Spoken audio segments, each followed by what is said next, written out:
The school system will never teach you about money. The school system was designed to teach you to be an employee or a doctor or a lawyer, a specialist, but never about money. So my father was the head of education, PhD, all that stuff. I go home and ask him, said, why don't we learn about money in school? And he looked at me and says, because the government doesn't let us teach that subject. The government tells us what we can teach and what we can't teach.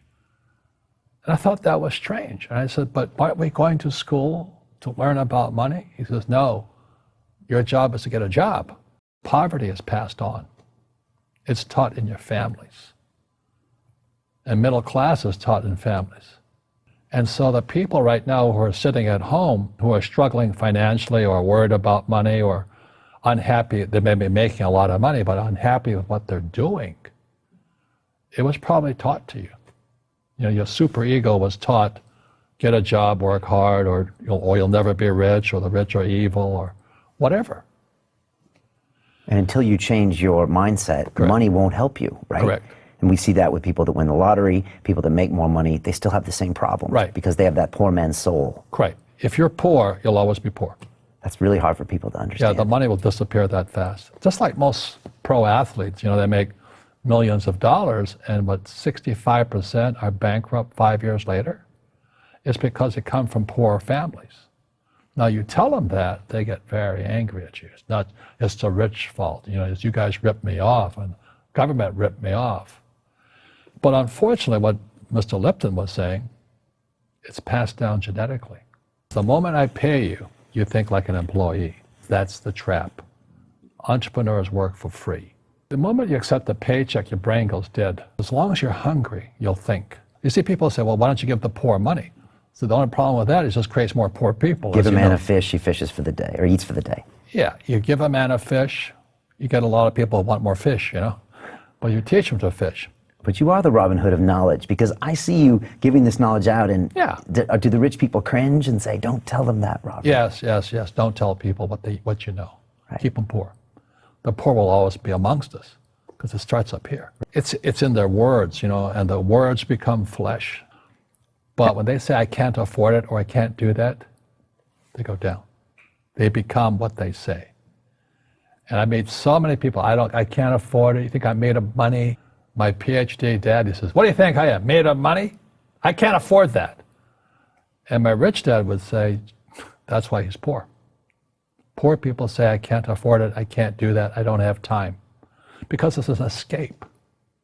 It's an escape, you know what I mean? It's easy to say, I can't afford it. Oh, I'm too tired. Oh, I can't go to the gym. You know, when you could go to the gym. No, I can't.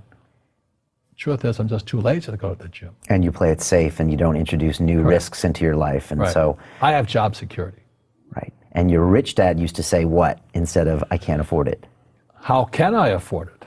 How can I do that? You know, what would it take, or why should I do that? He says that a question opens the mind, a statement closes the mind. See, when you say, I can't afford it, your mind shuts down, and you become what you say. You know, people say, well, money is not that important to me. Then if money is not that important to you, money is not important to you. I mean, you know what I mean? I don't care about money. The money doesn't care about you.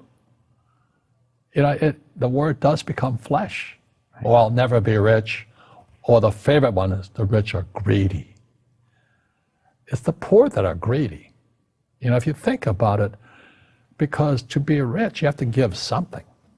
You know, I have to produce books and games, and I purchase real estate, I provide housing, provide jobs and all that. That's why I'm rich. But greedy people produce nothing. Oh no, it's the rich that are greedy. And I'm going, hey, sports fans, you know, you point a finger forward, three are pointing backwards. Mm. And so, as we know, there's a big attitude problem against the rich today. We all have fear. You know, to be truthful, we all have fear. It's just how you deal with it. You know, Einstein said, you know, imagination is more important than knowledge, but knowledge empowers imagination. And what most people lack is real business knowledge, like accounting, you know, like debt, like taxes. You got to know that stuff. But they don't teach it in school to anybody. You know, people who are afraid of making mistakes, like they teach in school, they don't ever grow. Because spirituality is there's good and there's bad, there's right and there's wrong, there's up and there's down. Most people only want to be right. They only want to be positive. Well, you can't have that. That's not reality. Every time I failed, it was like, good. I said, okay, what have I learned? And the average person, the reason they're poor is they haven't failed. You know, they play it so safe. They haven't made any mistakes like they taught in school. That means they don't learn anything. That's why the school system's actually fundamentally corrupt. It's anti-education. And I think what most people do is they let their parents or their friends talk them out of life. So afraid of failing. But failing is how we succeed. Our schools punish you for making mistakes. And that's why we have so many people who are so afraid of admitting they make mistakes or afraid of failing.